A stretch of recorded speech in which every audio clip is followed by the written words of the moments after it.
Ayan, hello mga ka-Andrep. Good afternoon po sa ating lahat. Welcome back again to our channel. So palagi itong nako-comment. Actually, pero kababasa ko lang nung comment kanina. So sabi niya ay pangalawang comment niya na daw. Hindi rin po kasi ako na nakakabasa talaga lahat ng mga comment sa ating mga na-upload na video.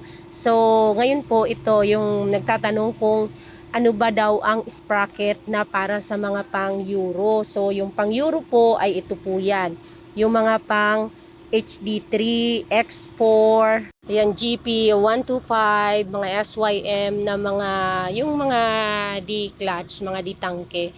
So actually parang magkamukha talaga sila at maraming misconception dito na sinasabi na kapareho lang sila ng pang TMX. So sa mga pang TMX naman, share ko na rin, magkapareho sila yung TMX 125 Alpha, Rusi 125, 150, 175, Motorstar 125, 150, 175, ayan, CG125, CG150, CG175, ano pa, Badja City 150, Supremo, CB125, yan yung mga niya, yung mga Euro Sports, yan yung mga Euro na mga sports type. So actually, yes, kapag titingnan mo talaga, halos pareho lang naman sila. Ayan o, ipagpatong natin, ipag-compare sila natin ng butas.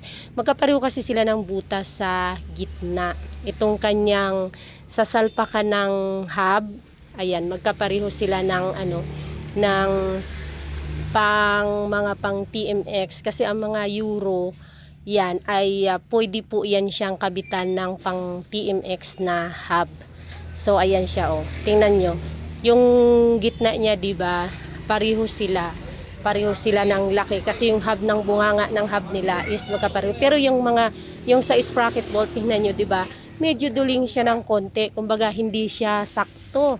Hindi siya naka-align sa butas with each other. Ayan, gamitan natin ng caliper.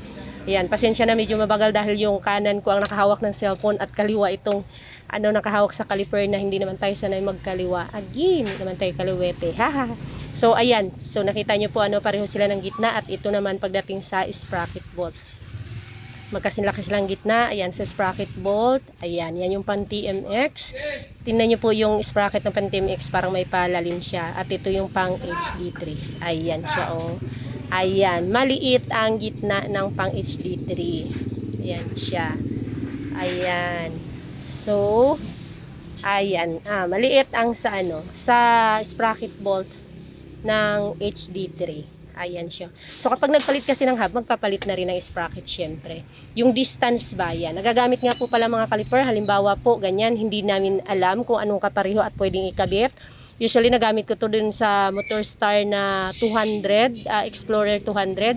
So, kinaliper ko lang habang nakakabit pa yung kanyang, yung kanyang sprocket sa gulong, tapos pinagsusukatan ko ng sprocket sa sa stocks. Ayun, kaya nakunan ko na kapareho niya ang pang mga Yamaha XTC. Syempre idadamay na rin natin ang engine sprocket. Ito yung engine sprocket ng TMX 155. Ayan, makapal yung niya, butas niya sa gitna at makitid yung isasalpak doon sa shaft niya.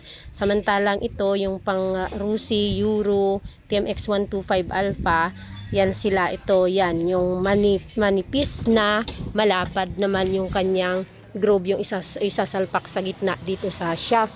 So masikip or maluwag kasi yan kapag nagkabaliktaran sila, kaya medyo marami ding nagkakamali dito. Basta tandaan nyo lang, pang TMX 125 Alpha kung ang motor nyo ay mga Rusi, CG, Motorstar, Euro, mga SYM, at pan TMX naman, TMX 155 lang talaga kasi ang pang Supremo iba din pang din yun, pang Supremo talaga yung mga pang XR. So yun lang, thank you so much. Please like and share and comment lang po kayo kung mayroon kayong katanungan na pwede nating sagutin or kaya kong sagutin dito sa ating video. Salamat po sa nagtanong. Shoutout to Ma'am Catherine. Bye bye.